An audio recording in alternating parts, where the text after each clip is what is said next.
As we're about to welcome a new year of 2025, I thought it was a perfect chance to reflect back on my reading for 2024 and talk about some of my upcoming plans for both my reading as well as my Booktube channel for the coming year. There is a lot going on in my personal life, and so I thought it was a good chance to do a well overdue update for you all if you're interested in knowing what to expect, what is coming, potentially some big changes. So we'll talk about all of that. If that all sounds good, let's get started. So first, let's talk briefly about what I did last year for reading, and I don't have a public video to point you all to, so I'll just talk about it here. I did set a Goodreads goal of 300 books, which I did surpass, and my main goal for last year in terms of my reading was to read the biggest books possible.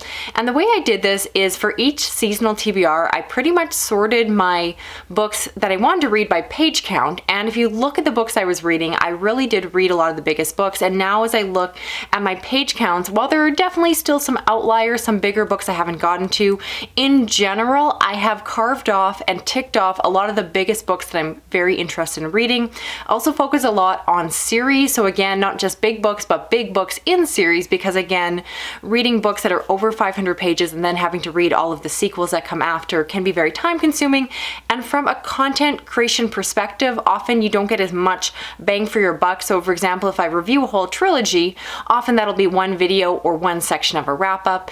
And so there's definitely benefit from bouncing around series. I think it's part of the reason in the Booktube space a lot of people struggle with finishing series is that they don't turn into the best follow-up content, is that you can only talk so much about sequels for the most part. And so I really aim to do this, and I completely blew that goal out of the water. I love that as I look at my list now, honestly, a lot of the books that are left that I'm really excited to read are actually quite short. Many of them are 300 pages or less because I carved out a lot of the big books. Don't get me wrong. I'm sure a lot of you can tell me some of the big books that you love that you haven't seen me review yet. But in general, I have taken a big dent out of the big books that have been sitting on my TBR for years. I'm really happy about that. In terms of my Booktube goals, I had one main goal. I've talked about it perhaps briefly in videos, and more so I have some videos coming up that I'm going to dive a little bit deeper into some of my filming habits. And that's the fact that I've gotten in the habit of pre-filming videos, and I do always film my videos a little bit ahead of time. In a perfect world, roughly any video you're seeing is filmed about 2 weeks beforehand, but in practice there are videos that aren't as time sensitive that I will film really early. I don't even want to admit how early I will film them. It's early. And so last year it kind of got out of hand, and so I had almost too many pre-filmed videos, and so I really worked at what I'm going to say is getting current, so making sure that the old videos that I filmed the year before got out in time last year, and I've done a great job of that. I purposely was very strategic in how I did my content, which if you notice actually went really well with reading big books, because I did less wrap-ups last year than I did the year prior when I was focusing on perhaps more average size books. And so by doing this, it allowed me to get the bigger books read on my list and also push out content without worrying about having to read small books to fill up wrap-up videos. So those are my main goals that I did for last year. They were pretty straightforward and didn't really justify having their own video, but I wanted to recap that in order to give a bit of a backstory to what is going to be coming in this year. So let's talk about that. So now let's talk about 2025. Before I get into the Booktube and reading goals, I'm going to briefly mention some of the personal things going on, or the reasons that are contributing to my reading and Booktube goals specifically. And so I'll keep it brief. I don't think anyone really cares about some of my goals involving flossing, but instead focusing on what's going on. So I've mentioned in a previous video, I'm sure, that I did get a new job last spring, and this new job has longer hours. I'm often working evenings to accommodate clients on the other side of the world, and so because of that, I do work more hours overall, and then I also just have a job that is more demanding. So even when I'm not working, there's a little bit less mental space for creativity and coming up with fun, creative ideas to make videos. And I am seeing that. I'm just finding myself wanting to relax, missing some of that free time, and so really wanting to maximize my time with my family when I'm off the clock. And then also, because I am a little bit more tired, again, a little bit more exhausted from some of the work I'm doing, I'm finding myself actually drawn to hobbies that aren't always reading. Don't get me wrong, don't panic, this isn't an I stopped reading video by any means. But on top of reading, I am now playing video games on a regular basis. I did a vlog last fall where I shared some of the video games I was playing at that time, and I'm pretty consistently putting in probably 4 to 5 hours a week of video games, which is perhaps sounds like a lot for some people, sounds like not a lot for others, but those are 4 hours typically that I'm not spending reading. And so I'm not reading quite at the same speed I was towards the beginning of the year. And I'm actually okay with this. Normally this would be a video about how I need to make a goal to stop playing video games and to get my life together and read more. But I feel like I've read so much over the years that strangely adding video games in feels like adding balance rather than the other way around. I've also gotten, I'd say, a more voracious social life in the last couple years. It's been a great time to really reignite a lot of friendships and really invest that time. And so in the past, I felt like I was choosing a small life. I felt like I was just choosing to stay home and read because it was easy, it was safe, it didn't take a lot of energy or thought. And now I want to make sure, and I have been doing this already, so this is kind of a layover from a unofficial 2024 goal, but really choosing friendships and relationships over reading and over my other hobbies. So I'm going to be prioritizing seeing friends, and then also, again, including this video game time and having that be part of my goal is to keep that up because I actually really enjoy it. I do actually have this desire to do some video game content, but I have a sneaking suspicion that a lot of you watching this don't really care about video games as much as I do and are probably not going to watch those videos.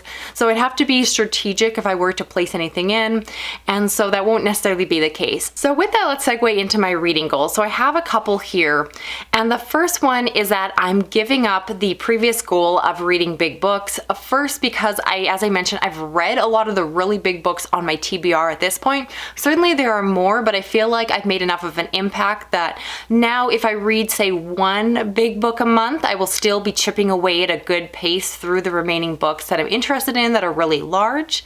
And so that's no longer as concerning or as important to me. And the other thing, and this is something I didn't really consider when I decided to sort my Goodreads TBR and read all the big books first, is based off my personal taste, a lot of my favorite books tend to be shorter books, especially when it comes to things like horror and thrillers. I think that these really short, even 200-page books are often the ones that I adore because they're so tightly written. They're often more focused on the prose over a big, lengthy story. And because of that, I felt like a lot of the big books I was reading, I was certainly liking them. And don't get me wrong, I definitely found favorites among them. But there were so many tiny books that are very high up on my interest level, things that I want to read. And I didn't read last year because they were really short. So I felt like I was just like someone on a diet peering into the window of this bakery shop looking at these little dainty delicacies that I wanted to read, but instead had to go and consume something else. So I'm scrapping that goal. I don't regret doing it, but I'm really done with it. And so you're probably gonna see me actually reading a lot of short books in this coming year. So I'm gonna set my Goodreads goal again for 300 books. I see no issue hitting that given the fact that I'm suddenly going to be reading all these short books that I didn't allow myself to read last year, while still having time again for things like video games, seeing friends, and having that balance that I'm looking for. So I think I can do it all as long as I'm not forcing myself to read the longest books on my TBR. And then jumping off of that, I'm going to be focusing on books that I really think I'm going to love. And so specifically, there are books that I think are going to be favorites. And I've talked to other readers. I think there's this strange, weird mindset we get into where we almost hold off reading books that we think are going to be all-time favorites because we want to stretch them out, we want to savor them, we want to wait until the perfect time. And if I'm looking at my list, there are books that I know will be favorites or books that have really high potential to be favorite that I'm ignoring for no good reason at this point in time. And so very much I'm going to go back to that. And leading into that is, by now you would have watched or at least seen on my channel that I posted my best horror of 2024 as well as my best thrillers of 2024. I'm really happy to say that after going on a bit of a hiatus from those genres and reading a lot of dark literary fiction that didn't quite count as either of those previous two genres, now I'm fully back. Don't get me wrong, I'm definitely going to continue to read these dark works that don't necessarily fit into certain genres, but really, I have found myself loving horror again and loving thrillers again. And I really think I did the best thing of just allowing myself to take a break and to not put pressure on myself to read things I wasn't feeling. I'm going to continue to follow that train of thought, but because I feel refreshed, you're definitely going to see a lot more traditional, straightforward horror and thriller books in my channel in the coming year because I'm really feeling like reading more of them. I feel like I'm finding my old self again because I very much used to identify as a thriller reader and I forgot that. And of course, I've made a bit of a name for myself as a horror reader. And honestly, I felt like a bit of a fraud for the last few years with how little I was reading, or specifically how little I was enjoying. So coming back to it, finding the horror that I love and relishing in that sounds so good right now. It's great to be excited about reading the books I'm supposed to read for my channel and my audience, as opposed to going through the motions, because it's the type of videos that get views that people want to see from me. And so when those two things can come together, it's an amazing feeling. And now let's talk about my Booktube goals. And this is probably the biggest change or potential change for my channel, depending on how it goes. I want to give people a heads up. So as I mentioned, I am feeling a little bit of strain when it comes to work and my personal life and everything just encroaching on my reading and filming time. And I'm feeling a lot of pressure in a way that isn't necessarily enjoyable right now. You see all of these videos of people coming out that they burned out on making YouTube content, that they're quitting. I don't want to do that, so I need to make changes in order to make sure that doesn't happen. So a few things I'm giving myself permission to do. First is I'm going to allow myself to do quality content over quantity, or specifically quantity in terms of the length of the video. I have felt more pressure over the last couple years as YouTube has trended towards longer content to try to film, say, 18-minute or 19-minute wrap-up videos, which means that I'm often wrapping up, again, 10 plus books in one video. And while I do see that those videos do well, but sometimes I find it very overwhelming and stressful to have to read enough in a certain period of time and just feel like I'm putting out a certain volume of content. And I just want to give myself permission that, let's say I read 5 amazing books and I have gushing reviews, I have so much to say about them all, and it takes 14 minutes to film or 13 minutes to film. I hope that if I'm giving you all 5 solid recommendations, something for every reader that I really love and enjoy and have hopefully interesting things to say about it, I really think that that content will be seen as valuable, rather than me doing an 18-minute video where maybe I talk about a bunch of just okay new releases that I didn't really love and don't have much to say about. Because for me, that content feels hollow. And again, I just feel like it's that YouTube trap of people just filling minutes to get to a certain length, often for advertising reasons. But really, I just always feel like I need to have a video that's long enough in order for people to watch it. But I hope that if I do something short and sweet, but I make a really pointed effort to make the content valuable and every minute worth watching, then hopefully people will stick around and at least click on the video in the first place. Next, I want to make a goal of doing more discussion videos. Now, this can take a lot of different angles and isn't necessarily one particular type of video. But for example, I did a video talking about 10 signs you have too many books, and it was just meant to be taken lightly, but I found it did have a good response. And then on Halloween, I did a video talking about why I personally read dark books and some of the reasoning behind that. That video, at least on initial release, didn't get amazing views. I was kind of disappointed. I actually thought that video would be more interesting as a topic to my audience, given the number of people who ask why I read such messed up things.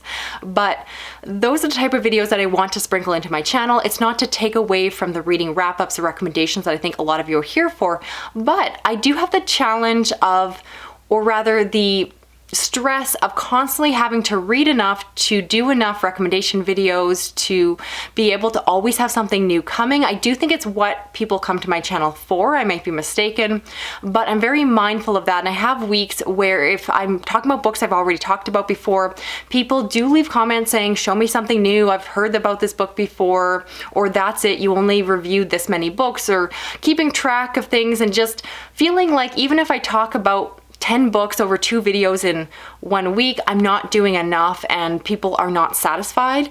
And so I want to give myself permission to hopefully make valuable content or interesting content or fun content that doesn't always depend on me reading a certain number of books. So I'm certainly not giving up in any way my wrap-up content. I love being able to do group reviews of books that I'm enjoying or not enjoying and giving you my thoughts on those. But I want to give myself permission to have off weeks, which I have done in the past, where I'm talking about something that is, again, around books and hopefully still relevant, but doesn't mean that I have to rush and read a book if I'm not feeling it at the time, because I do go into reading slumps like any normal reader. And the next goal for filming is one I'm personally very excited about. I don't know how you are all going to feel, but I want to more regularly incorporate individual review content on my channel. I started doing this last year. I did an individual review for Mercy of the Gods, for Womb City, and typically I'm picking out books that I have a lot to say about them, typically new releases or books that have a lot of buzz, and I want to do more of that. I've really enjoyed doing both individual reviews and also had some good responses to doing series reviews like the Sun Eater series. And so I want to incorporate that more often. For me, it's really nice because rather than reading a whole series of books, like 7 books, and then just having a little 2-minute clip in a wrap-up video talking about that series, it allows me to, I want to say stretch out, but I don't mean that in a bad way, stretch out my content surrounding that series if I have enough to say, which hopefully I do if I've read that many books, allowing me to make a whole video on one particular series that does take time to read rather than having to minimize my content surrounding that series. I can actually maximize it. So I'm really excited about that. And I also think that it really comes back to the core of Booktube. A lot of Booktubers say that they don't do individual review content anymore because it doesn't perform as well on YouTube. And while I would largely agree with that, I think there are ways to position that content to make it stronger. You've seen some of the techniques I've done. For instance, often series reviews perform better than individual book reviews. And I think it has a lot to do with having an interesting point to say or choosing the right book. And so I'm not going to promise to do individual reviews for every book I read. I'm literally not going to do that, or even every new release. But again, when I have enough to say about a book, when I have enough to say about a series, and I think my audience will hopefully care about the thing that I care about, I do want to incorporate more of those. I don't have an exact number, perhaps at least 6 to 10 throughout the year would be fantastic. It just really depends on how inspired I feel. And again, a little bit depending on your reactions to those videos. If no one's watching them, it will demotivate me a little bit. I don't need those videos to hit the algorithm to go wild, but I don't want to be talking to myself in an empty room. And the last goal I decided to make for filming feels like the most crazy goal I've ever made, and I'm probably overthinking this. So tell me it's gonna be okay. And here's the thing is I'm gonna give myself permission to take breaks. I have been doing this Booktube thing for a long time. I don't want you to look up the age of my channel because it's embarrassingly long for my subscriber count compared to those that have shot to 100,000 subscribers in far less time. Anyway, I'm not here for the numbers. I'm not here for the fame because I know I'm not going to get that. But what I do want to mention is the fact that during that portion of time, I quickly got in the habit of doing 2 videos a week. That became my norm several years ago, at least 7-8 years ago. And since then, I have posted videos consistently week after week, even though I was pregnant and very sick, and then I had a baby in the NICU, and then I had a newborn, and then I had a toddler and a preschooler. And through all of these changes, getting a new job, applying for that job, all of these things, I forced myself to never take breaks. I have filmed when I've had fevers, when I was between bouts of throwing up. It's kind of ridiculous and quite frankly toxic. I'm going to talk about this more. I have a whole video coming that's going to dive more into this whole mess that I got myself in for a while, but I'm going to give myself strict permission to take breaks. So what I'm planning on doing is around holidays, depending on the posting time, how that lines up with particular dates, I'm going to give myself permission to skip a video if, for example, it's going to land right on Christmas Day, and I kind of know that I'm going to get really poor watch time. And so I'm going to allow myself to take breaks like you do if you're a traditional employee. As I do in my real job, I get weeks of holidays, I get sick time, and I don't treat my YouTube channel the same way. I treat it like a job I can never take time off of. So if I'm traveling a lot for work, which I do now with my job, there might be times where I don't get a chance to film. And so there might be certain breaks where either I'm sick or I'm gone and I don't have a chance to fill in those gaps artificially by filming extra videos. And so I'm a little bit nervous. So for the last how many years, I have posted 2 videos a week, which is 104 videos a year. And when I say that out loud, it's a lot, but I feel so much pressure to even miss, say, 4 dates. So if next year I miss 4 days of filming, I already feel really anxious about that, which tells me it's a problem. And so I just want to mention that you might see me be slightly less consistent, give myself permission to take those breaks. And in the filming that I'm doing, I'm going to be a little bit more cautious and strategic of making sure that this is sustainable. I would love to do hour-long videos. I would love to do deep dives involving tons of research, making this big video essay on different topics, but this is not the season of life where I have the time to do that. And if I try to do that, I will get burned out. I will start hating on my life and hating my Booktube channel. And I really think that that's the kind of thing that makes Booktube unsustainable, or YouTube in general unsustainable. And so in terms of larger Booktube goals, I am not worrying about my subscriber count. I'm not giving myself a goal to hit a number of subscribers. Either it happens or it doesn't. In general, with goals, we can't control the outcomes. All we can control is our actions. And I can't do anything more than I'm doing right now. I feel really maxed out. It was a bit of a struggle, honestly, to put together all of this year-end content in a way that wasn't entirely fun. And I want to make sure that the thing I'm doing for fun is actually fun, which maybe sounds crazy.